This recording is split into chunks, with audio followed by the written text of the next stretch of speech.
Seja bem-vindo a mais um episódio do Líder Medcast, o seu podcast de saúde. Dr. Sidney. Fala, Moisés, tudo bem? Tudo jóia. Pessoal, mais um episódio do Líder Medcast, levando a você informação sobre saúde. Não saia daí, se inscreva no canal, ative o sininho para receber informação boa sobre saúde. Na internet você sabe que tem bastante bobagem, bastante coisa que a gente não pode saber se é verdade ou não. A gente traz pessoas aqui de gabarito, pessoas que têm autoridade para falar o que estão falando, então na nossa área, que é a área de saúde. Deixa seu comentário, faz sua pergunta. Temos a honra hoje de receber aqui Dr. Fernando Leal, cirurgião gástrico, opera no Albert Einstein, opera no Sírio-Libanês e vai falar aqui hoje com a gente sobre obesidade, a parte cirúrgica. Obrigado por aceitar nosso convite, Fernando Leal. Seja bem-vindo ao Líder Medcast. Muito obrigado. Muito honrado pelo convite. É isso aí, vamos lá. Moisés, o que nós vamos perguntar hoje para o Fernando? Vamos falar sobre o quê? Vamos falar sobre obesidade, sobre cirurgia para correção e também discorrer um pouco o assunto sobre cobertura, sobre a sua vivência no SUS, no particular. Vamos falar um pouco disso. Antes de falar sobre cirurgia em si, me conte mais sobre obesidade. Qual que é uma métrica, qual que é uma régua que diz a partir desse ponto é obeso, a partir desse ponto eu tenho uma necessidade de uma medicação cirúrgica? Fale um pouco mais, doutor. Obesidade hoje em dia é um termo extremamente debatido e muito amplo, principalmente porque é considerado doença, né? Nós temos CID, a obesidade já tem CID, é uma doença e tem um impacto, uma prevalência na nossa população absurda. Se você pensar números de hoje, você tem facinho que metade da população está acima do peso. Isso tanto no Brasil? Não, no mundo. No mundo. Isso para crianças, adolescentes? Está acima do peso. Tem um trabalho maravilhoso, infelizmente eu não vou conseguir lembrar agora a referência, eu acho... Não, vou falar besteira, mas é assim, crianças com 10 anos hoje já consumiu mais doce que idosos com 75. Ao decorrer da vida do idoso. Então, quer dizer, há uma... Facilidade. Não sei se é facilidade, uma mas... cultura sobre o doce, né? A população parece que esqueceu que faz mal. Sabe? Então, infelizmente, eu falo isso, eu bato tanto nessa tecla. Eu opero obesidade desde 1998. Então, sabe, é sério que a gente vai tomar refrigerante hoje ainda? Sabe, é sério que não tem nada mais saudável? É sério que se a gente usar a nossa diferenciação intelectual a nosso favor, sabe, vamos fazer uma pesquisa besta no Google. O que mata mais a Organização Mundial da Saúde? Na hora que você faz essa pesquisa, você vai ver que 70%, 80% das causas de morte na população mundial são relacionadas à obesidade e sedentarismo. Então eu não vou fazer nada a esse favor. Não é que eu quero ser fit, eu quero ter barriga de tanquinho, não é isso. Eu quero viver mais. Então, para eu viver mais, eu preciso fazer aquilo que estatisticamente vai me dar mais longevidade, qualidade de vida. Então, é métrico. Se você tem uma vida com esportes radicais, você gosta de saltar de paraquedas, gosta de andar de moto e saltar de moto, você tem uma porcentagem de risco maior. Se você está acima do peso, infelizmente, você também tem uma porcentagem maior.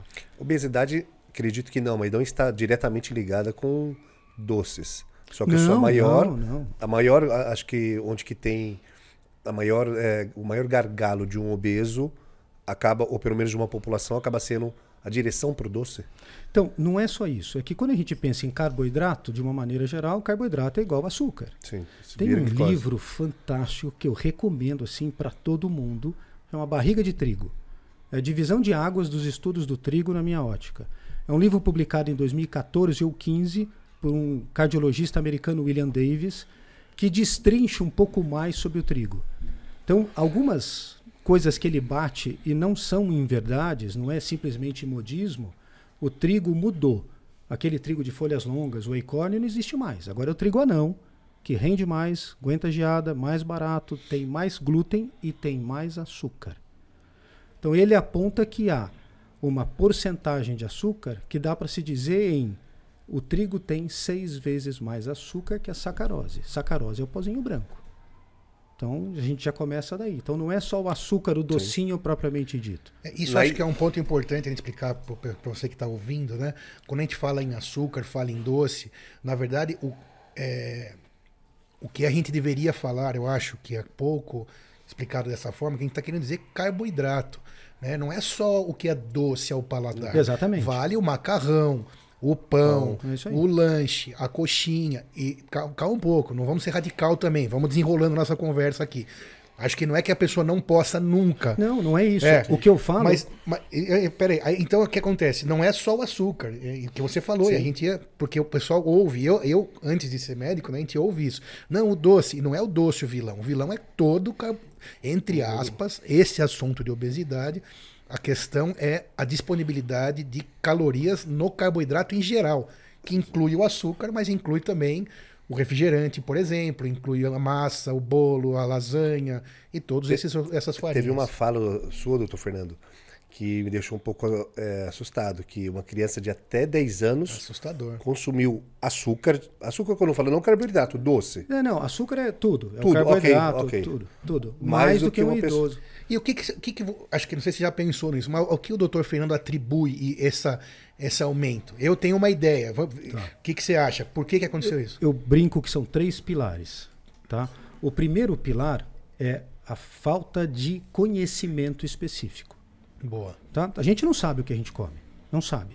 Eu aprendi, juro por Deus, a partir de 2015. Antes eu também não sabia. Comecei a ler mais, comecei a estudar mais, comecei a me preocupar mais com isso.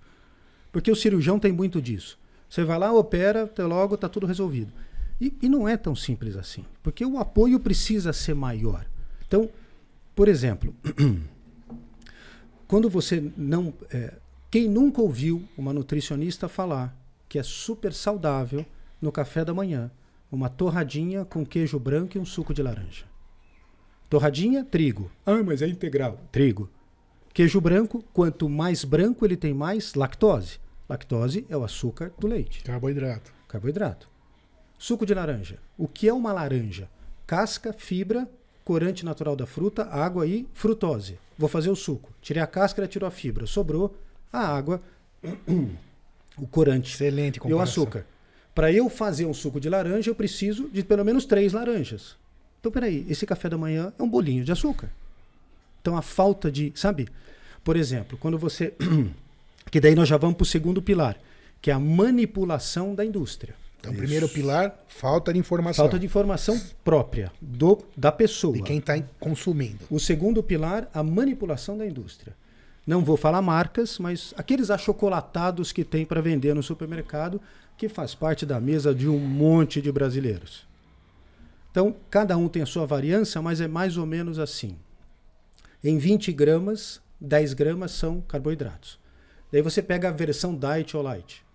Em 16 gramas, eu não vou lembrar de cor a dosagem de cada um. São 9. 8 são. Mas é menos que 10, então ele pode ser chamado de diet ou light. Porque Mas a lei determinou você vai isso. questionar, Né? entendeu?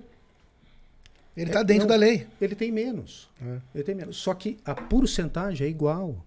E quem tem diabetes, quem acha que aquilo dá para ser consumido, Está sendo enganado. Totalmente. Entre aspas. Vai. Então, por exemplo, você vai pegar um chocolate dito zero. Aí você vai ver nos ingredientes maltodestrina. Maltodestrina é um açúcar. De Só rápida que- absorção. Exatamente. Só que lá atrás, na definição de açúcar, década de 80, ela não fazia parte. Então, foi atualizada essa. Então, sabe, são pequenas brechinhas na lei que você, infelizmente, está sujeito a ser, sabe? E a gente não pode, eu acho, nem tirar não a razão da empresa, mas a empresa está lá para isso, certo? Sim, ele tá Tá ganhando lá o dinheiro dele. Para enfiar o chocolate, enfiar Tá ganhando o dinheiro dele. o achocolatado ou a barrinha para as pessoas comprarem. Isso Né? aí. E o Segundo terceiro pilar, então. O terceiro pilar, um negócio aqui que eu amo, o botãozinho do Fofa-se. Boa. Quantas vezes você vai apertar o seu botãozinho do Fofa-se? Nossa, muito boa essa, gostei. Entendeu? Eu sempre falo que a dieta, ela não pode ser restritiva, ela tem que ser, sabe, personalizada, e eu gosto de uma outra coisa, ela precisa ser matematizada. Eu matematizo a minha dieta. Como assim? Se você pergunta uma pessoa, senso comum, quantas vezes você abusa durante a semana? Quando eu falo abuso, eu falo o pão, a pizza, o hambúrguer, a cerveja, o vinho, quantas vezes? A maioria das pessoas, 2 vezes eles entregam pra gente. Uma vez durante a semana, uma vez durante o final de semana, ou o final de semana. Confessa 2. Exatamente. Confessa Exatamente. 2. O que é 2 vezes por semana? 3 meses e 2 semanas no ano. Só que essa mesma pessoa esquece que durante o ano nós temos feriado, final de semana prolongado, férias, Natal, sabe? festas. Aquela semaninha entre o Natal e o Ano Novo. Não é só o dia do Natal, a Exatamente. Daí tem Libertadores, casamento. Nós temos uma infinidade de eventos. Copa, Olimpíada, aí vai para de 3 meses, passa para... Então, eu já fiz essa conta dos meus. Os meus aniversários. E eu fiz com férias de 15 dias. Deu 5 meses e 2 semanas. Então são 5 meses e 2 semanas de abuso. Então, quer dizer, desculpa, não fecha a conta. De botão do fofa-se. Não fecha a conta. Então, tudo na nossa vida é feito sob rotina e constância. Se você quer ser um bom profissional, desculpa, você vai ter que estudar com uma certa regularidade, você vai ter que se dedicar à sua profissão. Para você estar bem de saúde também. Não adianta ir na academia uma vez por dia. Sabe, é que nem escovar os dentes. Você escova os dentes hoje, não aconteceu nada, amanhã não aconteceu nada, amanhã... Para de escovar para ver o que acontece. A casa vai cair. Atividade física é a mesma coisa. Cuidar da sua vida é a mesma coisa. Você não pode simplesmente fazer e a hora que você vê, a casa caiu. A gente não engorda 20 quilos em um ano. Você engorda 200 gramas por mês. No final do ano, 2,5 kg. Põe 10 anos, tá aí os seus 20. Então esse é o problema. Se você não matematizar a dieta, não dá certo. E quando fala em matematizar, a gente poderia até traduzir por disciplinar, né? Disciplinar de maneira mais exata. A disciplina é tudo, né, Fernanda? Não, exatamente isso. Mas eu brinco, inclusive, com matemática mesmo. Claro. Se você pegar 365 dias no ano, 10% disso está um bom número, né? Do ponto de vista metabólico, de diversão e eventos. Então, 36 divide por 12, 3. 3 vezes no mês, você está liberado para fazer o que você quiser. Que dá para curtir, né? Sabe? Então, infelizmente, nós temos que ter limitadores. E esses limitadores, eles são diretamente, ou melhor, inversamente relacionados ao botãozinho do fofa-se. Só que esse tipo de alimentação, ou esses 5 meses do ano que acaba sendo fofa-se, eles são alimentos altamente viciantes também. Sim, sim. Aí é que assim... Envolve existe... uma... Mas é o pilar da indústria. Sim, sabe, ataca esse lado afetivo com a comida. Tem uma discussão muito legal sobre isso, que e eu realmente, às vezes eu tenho um pouco de dúvida. Talvez o vício não seja no açúcar, seja no bem-estar que ele te proporciona, sim, seja na sua rotina pessoal. Sabe, no ritual todo. Frase de vários pacientes, mas eu não posso comer um docinho depois da refeição? Não. Não! Como é que era com a nossa mãe? Poxa, tudo bem, eu tenho 50 anos, mas no domingo tinha que um pudim, uma torta de banana. Só domingo. E o mais engraçado, que a hora que acabava o almoço, sumia aquela torta de banana. Eu não sei o que acontecia. Não sei se era meu pai que comia tudo à noite, ou se minha mãe simplesmente, sabe, tirava da frente para ninguém mais comer. Já não tinha mais. Verdade. Sabe, tomar refrigerante era uma tubaína com aqueles copinhos americanos, um para cada um, no final de semana. Como é que é hoje? Então, sabe, pode. O final de semana virou todo dia. Mas vai com calma. Vai com calma. Eu também gostaria de tomar cerveja todo dia. Pô, hoje ia ser uma delícia degustar um vinhozinho novo por dia. Só que não dá. Infelizmente não dá. E tem uma coisa também, acho que dentro desse assunto, que existiu uma evolução, você que tem mais ou menos a mesma época, tinha as dificuldades do país também financeiras, né?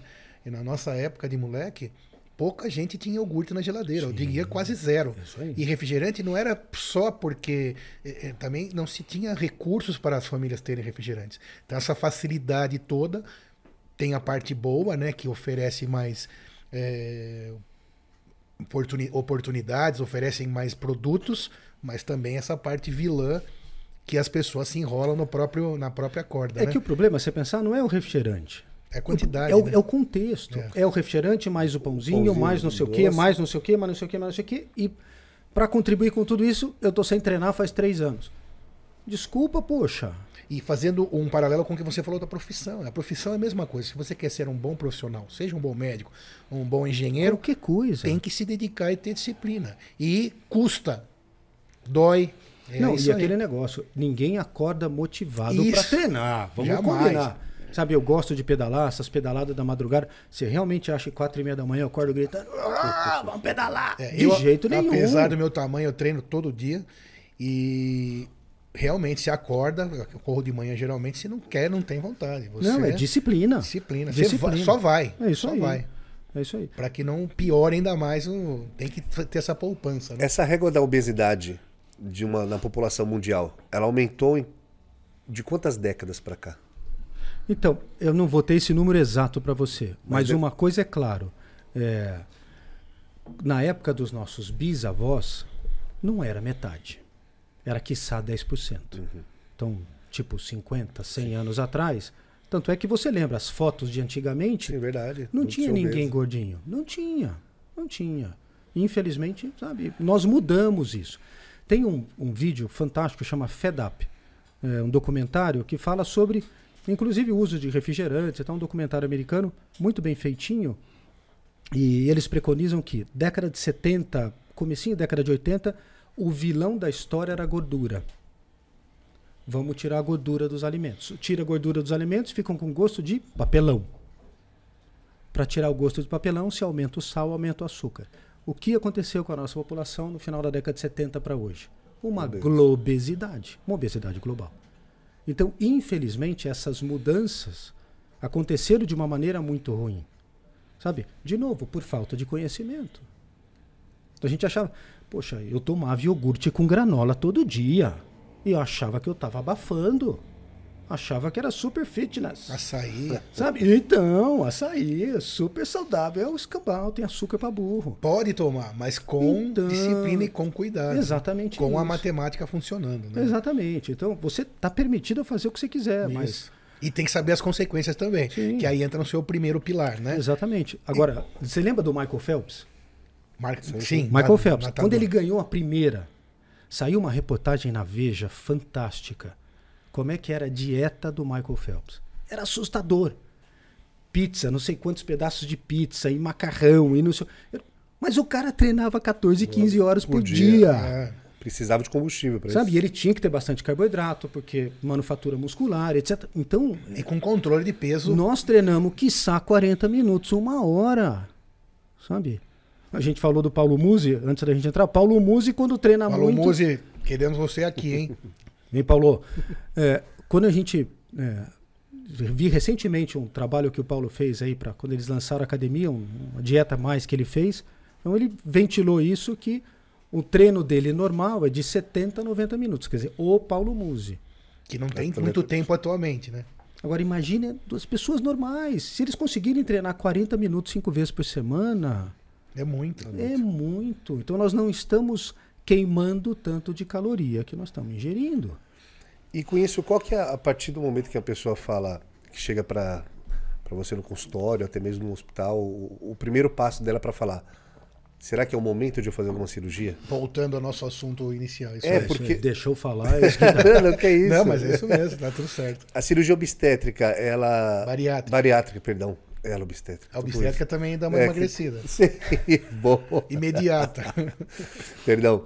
Cirurgia bariátrica, ela tem... Qual que é a partir do momento de uma indicação cirúrgica? Então, a indicação médica, ela é lastreada em alguns quesitos. O primeiro quesito é um quesito numérico de índice de massa corpórea. Esse IMC, ele tem mitos que vale ou não vale? Não, ele funciona. Funciona. É um método que funciona. Coisas, né? É um método que funciona. Não tem outro que possa substituir, ainda mais em larga escala, em nível de federação. Não tem outro. Então, realmente, o cara que é halterofilista, sabe, os atletas de elite. Então, tem alguns grupos de viés que realmente não dá. Mas esse cara, você não vai pensar em fazer cirurgia bariátrica. Ok. Sabe? Então, mas o indivíduo comum funciona super bem. Então, você pega o peso, divide pelo quadrado da altura, tem que dar acima de 35 para pensar em indicação cirúrgica. Daí, antes disso, ele já é obeso. Sim, exatamente mas isso. Mas isso é para uma obesidade já grau... Não, então é assim, grau 2. Grau 2. Então você pensa que o indivíduo normal é até 25. Então do 25 ao 35, então relacionado à altura, ele aumentou o suficiente para ele conseguir ter uma indicação cirúrgica. Só que de 35 a 40, esse indivíduo, para poder realmente ter uma indicação, a definição é, ele precisa ter doenças associadas.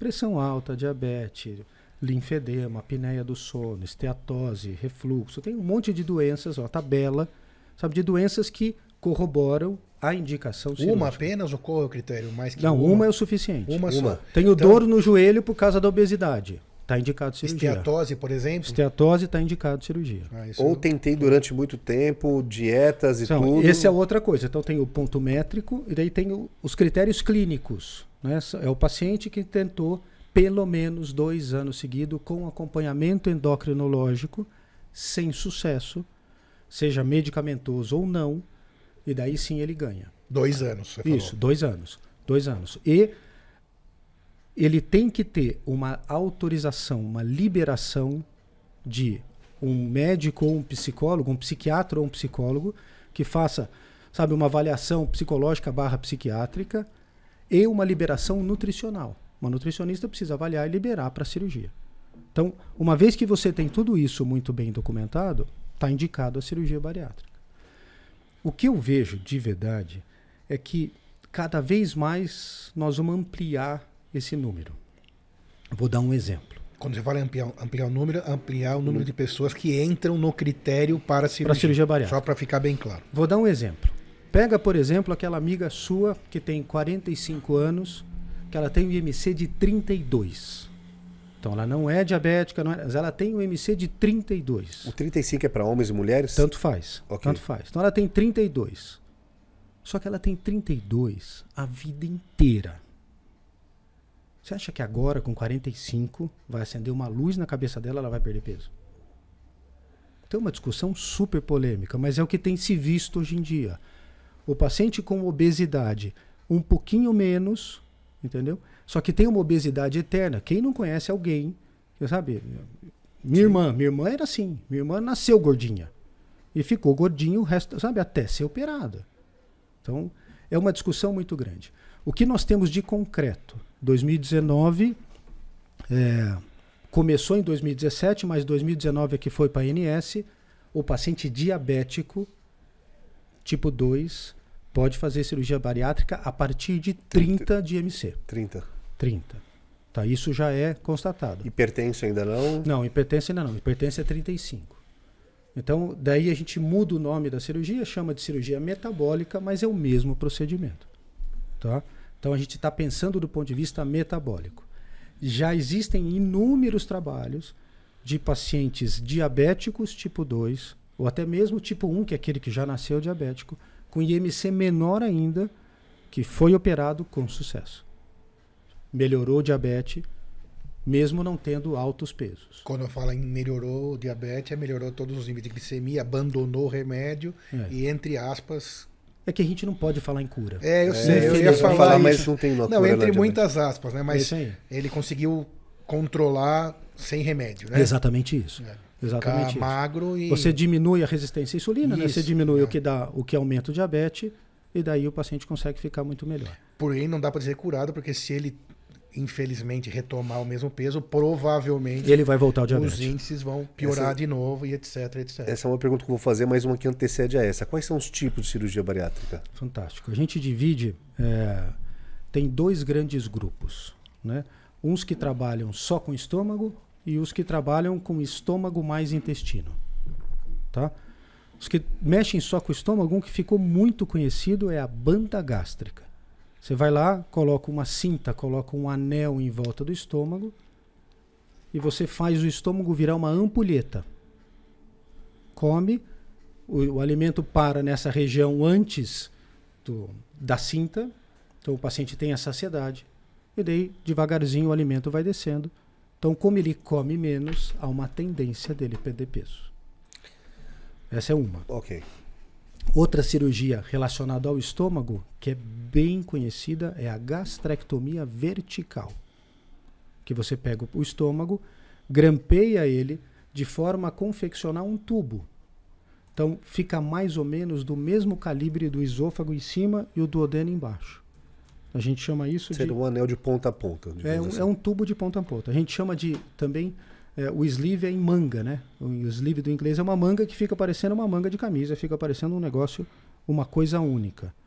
Ele respeita mais ou menos os mesmos critérios da banda ele vai diminuir aquilo que você come.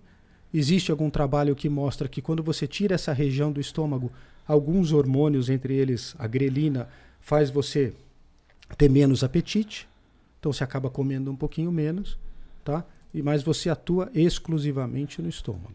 Mas é possível ainda a pessoa por algum... Depois disso, criou-se algum distúrbio e queira comer mesmo já com a saciedade? Sim, super, super. Então, essa é a primeira coisa. Você precisa diferenciar fome de vontade de comer. Banda gástrica é mais ou menos Banda isso? gástrica, exatamente isso. Por isso que antecede a consulta com o psiquiatra ou psicólogo. Exatamente isso. Então, o paciente come, ele tem esse reservatório antes da cinta, antes da banda. Então, a hora que o alimento para aqui, ele tem a sensação de saciedade e devagarzinho ele vai passando para baixo. E esse catéterzinho seria o quê? Isso aqui é o que ajusta a banda. Eu consigo apertar mais ou menos. Ou durante a cirurgia? Não. Geralmente, quando a gente coloca a banda, deixa ela bem vazia. Só a própria banda já faz o rolê acontecer. A banda ficou muito famosa na Europa. Muito famosa. Por alguns anos, bem interessante isso. Os funcionários das empresas internacionais em São Paulo, às vezes iam no consultório só para ajustar a banda. Então, dá para ajustar. Isso Então, que eu estava querendo explicar para eles. Através daqui, você consegue ajustar a banda. Você instila, você coloca soro fisiológico e você aperta a banda mais ou menos. Então, isso fica dentro, depois da cirurgia, fica no paciente. A banda é um método que hoje em dia está bem, sabe, tá mais abandonado. Sim, mas só para mostrar, sim, imagino. Mas por qual motivo está mais abandonado? Porque tem coisas mais modernas, né? Não só isso, mas o problema da cirurgia bariátrica é um só. Reengorda. Quanto isso vai reengordar? Entendeu? Então a taxa de reengorda da banda é muito alta, tipo 80%. Então, sabe, é uma coisa que realmente... Na hora que tira? Não, fica com ela, é sua. Presente, é que nem prótese mamária, é sua, fica com ela. É que o paciente aprende a comer apesar da banda. Sorvete passa, milkshake passa, sorvete passa. Você põe chocolate na boca, derrete, passa. Leite condensado. Okay. Leite condensado. Mas um dos grandes vilões no homem é a bebida alcoólica. Porque ele vai ingerir normal. Ele vai num churrasco, a cerveja ele vai tomar tranquilo, a carne vai dar uma engatada. Mas a cerveja ele vai tomar normal. Entendeu? Ou então aqueles que são adoradores de doce, o doce vai passar normal. Entendeu? Na gastrectomia vertical, aquele da manga, acaba sendo a mesma coisa. Você vai ter uma restrição. Ponto. Então isso não vai dizer que você vai ter uma boa performance tardia. Um dos grandes temas de discussão hoje nos congressos mundiais da obesidade é o que fazer com a gastrectomia vertical.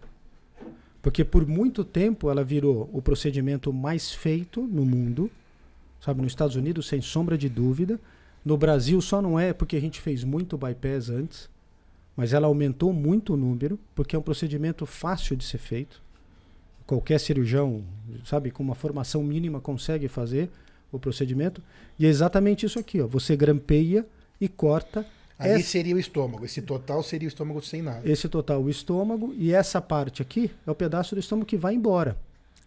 Então fica só essa continuação do esôfago para o duodeno aqui embaixo. Então é a mesma coisa. Você tem uma restrição mecânica, sorvete passa, cerveja passa. Não tem nada que mude. Entendeu? O sleeve dá mais ou menos 60% de reganho de peso. Então é um número que para alguns profissionais é inaceitável. Melhor que a banda já. É melhor, mas eu, Fernando, não faço. Eu restringo muito o paciente que eu coloco elegível a fazer uma gastrectomia vertical. Por causa disso. Porque como é que eu vou propor um negócio para você que eu sei que 60% vai dar errado? E qual que é hoje a técnica mais... Então, o que a gente mais faz hoje é o bypass gástrico, né? Que é um nome que não é um nome correto, mas é um nome atribuído, né, a esse tipo de cirurgia. Então são 3 tipos de cirurgia. Não, tem mais. Tem bastante. Tem bastante. É que o bypass já faz parte do grupo das cirurgias que tem estômago mais intestino. Vamos falar só um pouquinho disso rapidinho. A cirurgia bariátrica ela apareceu década de 60, 70, 80 veio para o Brasil, 90 melhorou, 2000 consagrou. A gente não sabia fazer isso. Nós fomos aprendendo depois, retrospectivamente, o que a cirurgia fazia com a gente. Então a gente não sabia de enterormônio, a gente não sabia da presença deles. Então nós fomos aprendendo depois. E uma das coisas que nós aprendemos é que o paciente que está acima do peso, ele tem um segmento de intestino, o jejuno, que é o segmento mais proximal, mais perto do estômago, que ele recebe uma hiperplasia. Vou explicar o que é isso. Na parte de dentro do intestino tem a mucosa intestinal. Então a mucosa intestinal ela aumenta em número de células. Então se eu aumento o número de células, eu aumento a absorção. Então quem nunca, acima do peso, fez dieta com alguém mais magro, o filho da mãe já perdeu mais peso? É por causa disso. Essa hiperplasia faz o paciente obeso absorver mais. Então, a hora que você faz, além da restrição gástrica, um desvio intestinal, você atribui ao paciente uma potência maior de perda de peso e, com isso, uma potência maior, sabe, na manutenção. Ele reganha peso muito menos. É por isso que fala em desabsortiva ou não? Por isso que a gente fala... É que esse nome a gente não usa mais. Tá. Não usa mais, mas exatamente isso. Então, o intestino era normal, cortou aqui. Esse cara que cortou, ele foi costurado aqui em cima, no Saiu estomaguinho. Ali do jejum, ele foi lá praticamente pro estomaguinho. Pro duodeno, aqui na região do estomaguinho. Então, você faz uma costura aqui. Então, o alimento vem e cai direto no intestino. As secreções que fazem a digestão, elas vêm por aqui, essa seta em verde, e vão se encontrar aqui embaixo. Esse aqui embaixo é mais ou menos 2 metros. 2 metros de intestino. Então, quer dizer, você fica quase 2 metros sem absorção, onde só tem alimento. Ficou claro isso, Moisés? E muito pouco enzima digestiva. Então, com isso, você tem uma potência muito maior. Então, de verdade, eu não vejo num paciente jovem uma cirurgia que não seja alguma coisa nesse estilo. Daí, tem inúmeras outras. Tem scopinaro, bipartição, tem um monte de outras técnicas que são variantes entre tamanho de estômago e tamanho métrico de quanto eu deixo de intestino. Mas, sem sombra de dúvida, o que mais tem sido feito é exatamente essa cirurgia, que dá seus 40%, 45% de perda de peso. 40%, 45% de perda de peso. De perda de peso. 40% de perda corporal. Isso. E a gente tem mais ou menos 15% de reengorda. Certo, perfeito. Bem menos que antigamente. E aproveitando, continuando dentro da nosso costume aqui do Líder Medcast, e no SUS, quando a gente pensa, vamos supor, em obesidade no SUS, cirurgia bariátrica no SUS, bypass, banda, ou seja lá, as melhores práticas. E até operar por robótica também, que como a gente estava falando antes nos outros bastidores, é totalmente possível. Mas o paciente SUS, ele tem acesso também? Então, ele tem acesso a isso? Me conta um pouquinho do SUS em geral, da sua experiência no SUS em relação a isso. Você trabalhou bastante tempo no SUS, né, Fernando? Então essa história, que é uma história, um depoimento real mesmo, né? Vamos dividir aqui com a gente. Me conta essa parte. Então, eu tive a oportunidade de trabalhar mais ou menos 20 anos com o SUS, e desses 10 anos eu coordenei um serviço de cirurgia bariátrica num hospital do SUS no interior do estado, em Presidente Prudente. Só de bariátrica. Você coordenou? Não, eu fazia o serviço de residência de cirurgia, eu era o chefe da residência, eu era o responsável pela cirurgia bariátrica. Pelo SUS. Pelo SUS. Então, a primeira coisa é, diferente do que a gente imagina, existe uma fila e essa fila é respeitada obrigatoriamente. Não tem furinhos. Porque se começar, não tem mais fim. Então, o que acontece é, quando o paciente é muito, muito grave, aqueles pacientes super hipertensos, super diabéticos, sabe, que você percebe que tem um risco de morte iminente, esse sim você consegue antecipar e priorizar. Por motivo clínico, não? Por motivo clínico. Não por motivo Quem faz isso? O sistema ou... Então, na verdade, quem faz isso é a coordenação. Ok. Né? A coordenação do sistema, então você tem esse paciente vai furar a fila. Mas, sabe, a gente cuidava da fila, sabe, com muito esmero. Ok. Era um negócio... E daí como é que funciona? As indicações são a mesma. Então, o paciente precisa 2 anos sem sucesso no tratamento clínico endocrinológico. Então, o paciente entra no sistema SUS... Passa também pelo psicólogo, psiquiatra, sim, tudo, mandatório. Okay. Mandatório. Então, mesmo no SUS, então, o atendimento técnico é perfeito. Não, É perfeito. Só que daí nós vamos falar isso Não, em vamos lá, números. vamos lá. Sim. Para aquele Vamos que lá. consegue chegar lá, né? Então, o que acontece? O problema é a demora. Então, o paciente chega no SUS, então, um paciente virgem de SUS. Então, dia 1, estou no SUS. Quero passar no endocrinologista. Você não passa. Porque você só vai chegar no cirurgião quando o endocrinologista te liberar para a cirurgia. Porque se você chegar no cirurgião direto, você esgota o horário do cirurgião e ele não atende o paciente cirúrgico. Então, teoricamente, tudo muito bem organizadinho. Então, ele passa primeiro no clínico, o clínico constata que ele tem. Então, ele vai pedir exame, vai, sabe, fazer uma consulta clínica normal. Então, eu peço o exame no SUS, vai ficar pronto daqui 6 meses. Daí, o paciente, para marcar o retorno, mais uns outros 6 meses. Daí, ele volta com o clínico. Daí, o clínico vai virar para você, tá bom, então você tem indicação de cirurgia bariátrica, vai para o endócrino. Daí, chega no endócrino, ele precisa ficar 2 anos fazendo o tratamento clínico para comprovar que não tem sucesso. O que o endocrinologista vai fazer? Pedir novos exames, porque os exames estão velhos. 1 ano já, né? E já vai dar um remédio para tentar.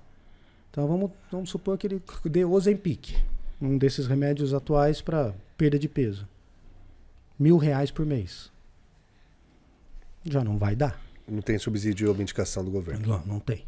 Não vai dar. Já não vai dar. Então acaba sendo os outros remédios que são de potência menor. Mas tudo bem. Ele precisa ficar 2 anos. Passa esses 2 anos, ele vai ter retorno naqueles 2 anos? Não vai. Então acaba sendo mais uns 3, quiçá 4 anos. Aí deu certo. Vai para o cirurgião. Vai ter consulta para o cirurgião para semana que vem? Mais 6 meses para chegar no cirurgião. Aí chega no cirurgião. Ótimo. Você está aqui, passou com o endócrino, com o clínico, tudo certo. Exames pré-operatórios, vamos agendar a sua cirurgia. Quanto tempo leva para fazer exame pré-operatório? Mais 6 meses. Endoscopia, ultrassom, teste ergométrico, passar no cardiologista, passar no pneumologista, cirurgia bariátrica, rotina normal.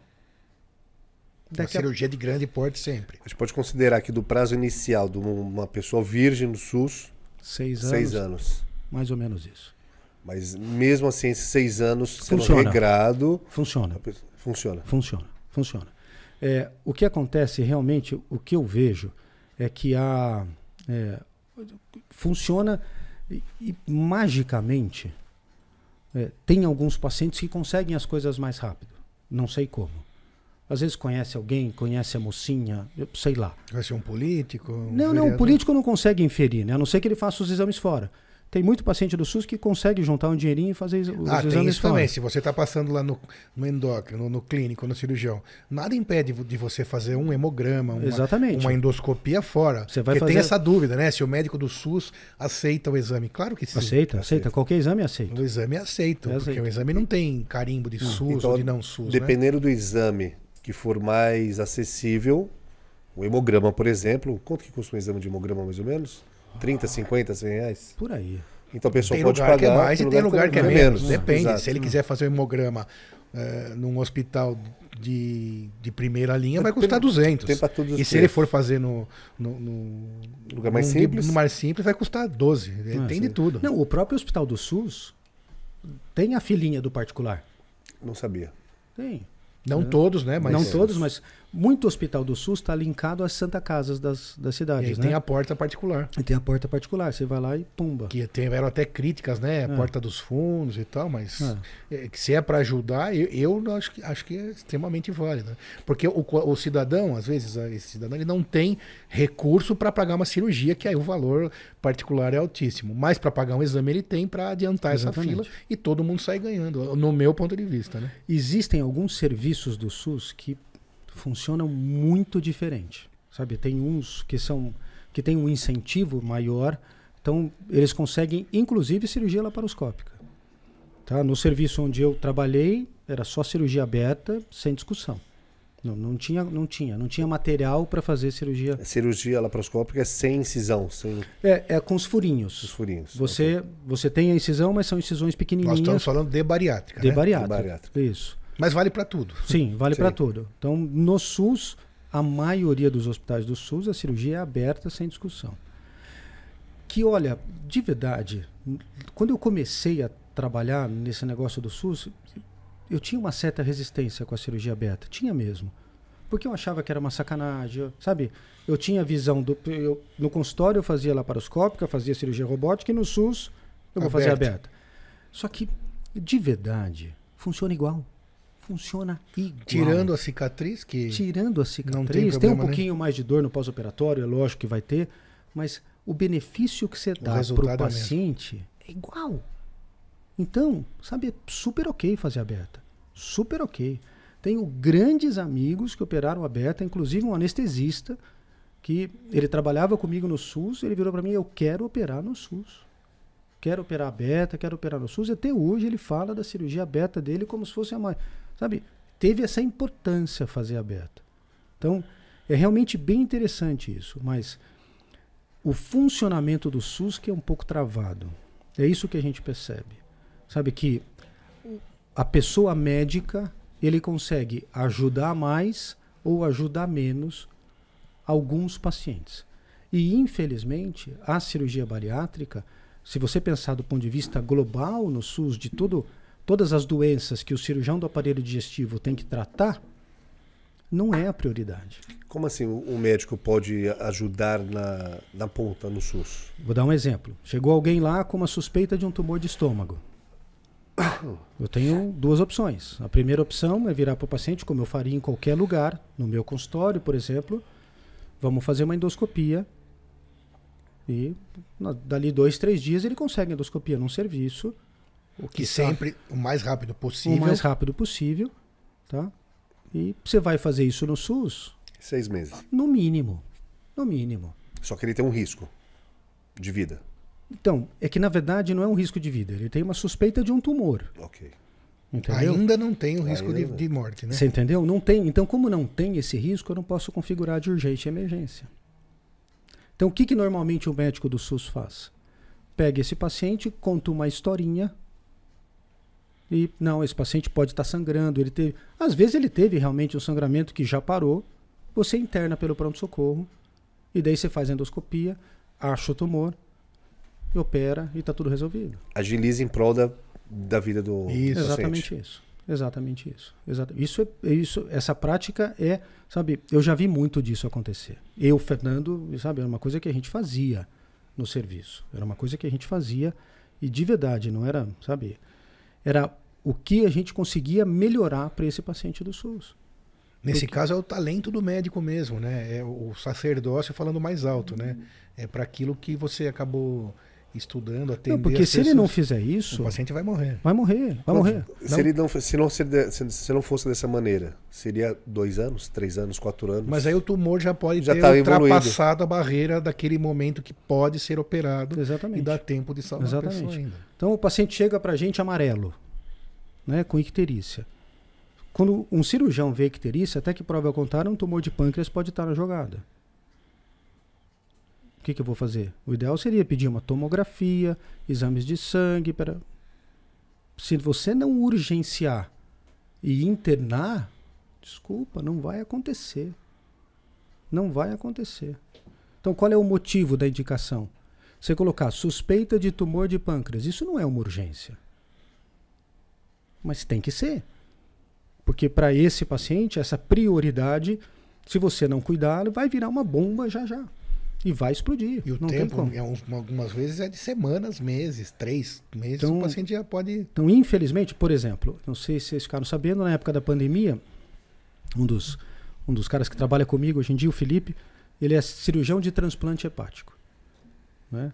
Na época da pandemia, os hospitais pararam de fazer transplante hepático. Os hospitais do SUS não fizeram mais. Você acha que aconteceu com a obesidade no SUS? Ninguém operou mais. Então a gente só operava alguns tumores no SUS e pronto. E as urgências, os apêndices, as vesículas, as urgências que precisava operar. Então ficou represado uma conta, sabe, que não tá pagando agora ainda, né? Poxa, e vai demorar. Eu acabei me esquecendo de fazer uma pergunta da bariátrica que eu vou retomar agora. Tem contraindicação cirurgia bariátrica? Tem. Tem. Os pacientes que são psiquiátricos mesmos, que não há condição, sabe? Por isso a consulta com psiquiatra, tá? O paciente alcoólatra, tá? O paciente que é alcoólatra, que está fora de controle, esse paciente não é operado, sabe? São contraindicações formais para a cirurgia. Então, por isso que é muito importante você ter esse paciente bem na mão, sabe? Você tem que entender muito sobre isso. E o assunto alcoolismo e obesidade dá pano para manga para burro, né? Essa era uma pergunta, porque já vi que, não sei se é mito, eu li em algum lugar, não me recordo onde, 50% das pessoas que fazem bariátrica têm uma tendência... Que não eram alcoólatras. Que não eram alcoólatras, têm uma tendência a se tornarem. Então, na verdade não é isso. O que acontece é, o paciente bebe X vezes por dia. Já bebi um pouco. X vezes por dia já é bastante, né? Sabe? Não, eu falei... X vezes por semana. Por semana, Okay. perdão. Bebe X vezes por semana. O que vai acontecer é que, depois de operar, ele vai continuar com o mesmo hábito. Só que ele não vai comer como ele comia. Porque normalmente a bebida e a comida elas andam juntas nos pacientes obesos. Claro. Então ele vai num churrasco, ele vai mais beber do que comer. Dali 2, 3 dias tem mais um evento, uma pizza, ele vai mais beber do que comer. Entendeu? Então, o que acontece é que, numericamente, a quantidade de álcool é a mesma coisa que ele sempre fez. E até a relação... A comida para diminuir... A relação do corpo dele, que tinha 150 quilos, passa para 80, já dobra. A casa caiu. O álcool... Porque você senta do lado de um paciente que é bem grande, um paciente de 150 quilos, você não consegue acompanhá-lo em nenhuma bebida alcoólica. Porque ali a metabolização é completamente diferente. E quando ele for para 80, na cabeça dele vai continuar no 150, entendeu? Bebida, então, né? Não é a cirurgia bariátrica que faz ter o alcoolismo. Existem alguns trabalhos que falam que há uma tendência dos pacientes procurar as coisas que são mais calóricas. Entendeu? E daí vem o doce, daí vem a bebida alcoólica.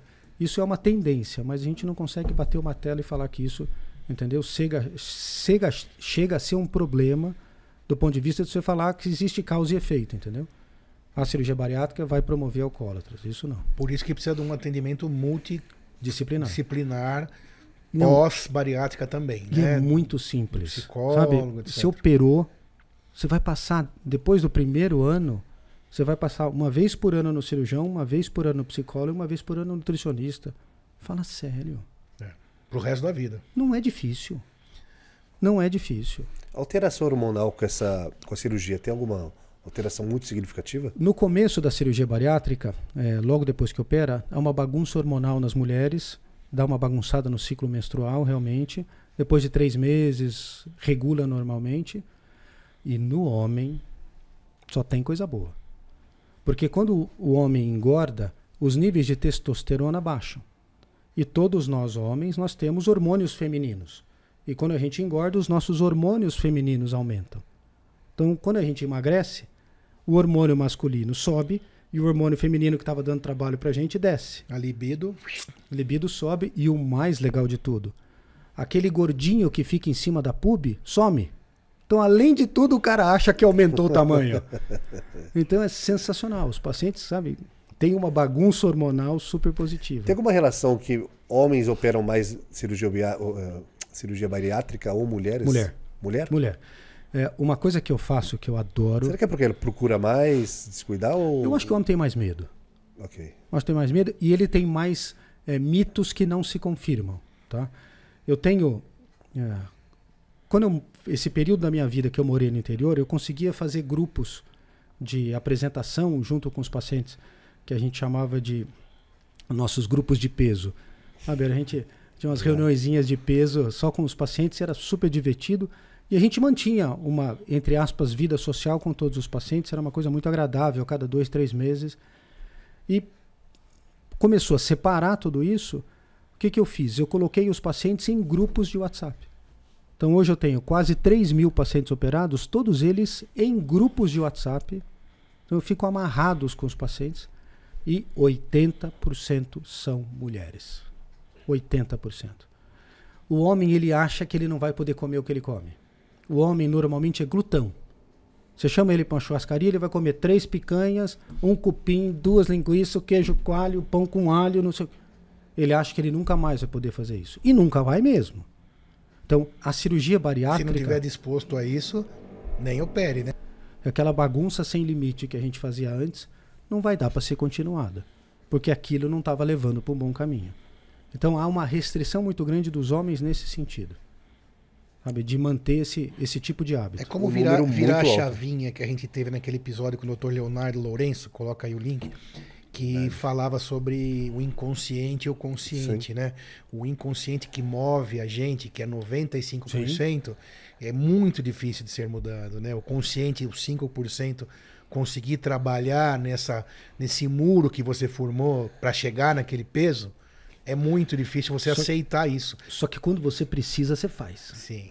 Quem nunca passou por uma dificuldade e falou, eu preciso mudar? Justamente o tema o tema desse colega exatamente que teve com a isso. gente, ele tem uma história própria, não sei se você conhece, ele tem livros até, ele perdeu 150 quilos sem operar. É isso. Porque ele teve uma vez uma apneia do sono, que ele quase foi pro beleléu, neurocirurgião. E gente finíssima, teve aqui com a gente, foi demais.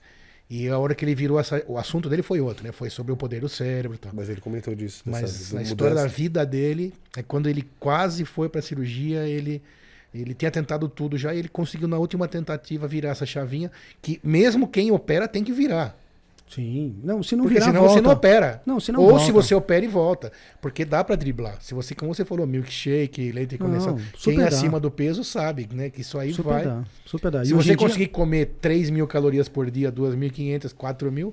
Não, é aquilo que nós falamos, fácil. é 200 gramas por mês. Você vai engordar 200 gramas por mês. Você não percebe. Que são A calça não 50 gramas por semana. É isso aí. É uma besteira. Pensa, 8 gramas por dia. É isso aí. É muito pouco. 8 gramas, nossa mãe, é muito pouco mesmo. É uma seringuinha de 10 é muito pouco peso. Só que no dia a dia, que nem você falou, você não percebe que está perdendo a calça, porque você vai perder a calça em 6 meses. Aí você compra outra, mas 6 meses é muito tempo, né? Só que isso tudo relacionado à saúde, a poupança. A poupança e chegar numa velhice saudável. Isso. Exatamente. Não, hoje, a gente teve esse ano um negócio fantástico, um tapa de luva de pelica, Tom Cruise. Sim. Tom Cruise. É só isso. Falou 59 tudo. anos, acabou. Ele mostrou. 59, nem 59, sabia que era 59. Sabe? Ele mostrou que ou você se cuida ou você não se cuida. Sabe, o par dele romântico, a Kelly McGillis, é só você procurar na internet como é que tá a Kelly McGillis hoje. Sim. Sabe, ele mostrou isso pra gente. Independente da política dele, das crenças dele, mas sabe, uma coisa é fato. Parte de saúde, claro. Ele cuida do melhor bem dele, que é o que a gente devia fazer, independente da nossa religião. Meu Deus do céu, ninguém foi lá e voltou pra contar como é que é lá. Você quer ir embora? Você tá de brincadeira? Sabe? Então, é isso aí. Chegamos ao final da nossa conversa. Quando a conversa é muito boa, passa muito rápido, né? A gente agradece muito a presença aqui do Dr. Fernando Leal. Obrigado pelo convite. A gente vai colocar aí suas redes sociais, como faz para encontrar o Dr. Fernando no consultório, para ele tirar as dúvidas pessoalmente. E você que está aí, espero que você tenha gostado, aprendido, compartilhe com as pessoas que precisam, com seus parentes, amigos, para a gente poder continuar trazendo para você informação de qualidade, informação trazida por pessoas que tenham autoridade, especialistas na área como o Fernando. Obrigado, Fernando, por ter aceitado nosso convite. Imagina, obrigado pela oportunidade, obrigado pelo carinho. Foi uma honra estar aqui com vocês. Muito obrigado. Líder Medicast. Tirou as suas dúvidas, Moisés? Todas. Obrigado, Dr. Sidney, Dr. Fernando, obrigado. Então, obrigado. Gente, até semana que vem, no próximo episódio. Obrigado. Obrigado.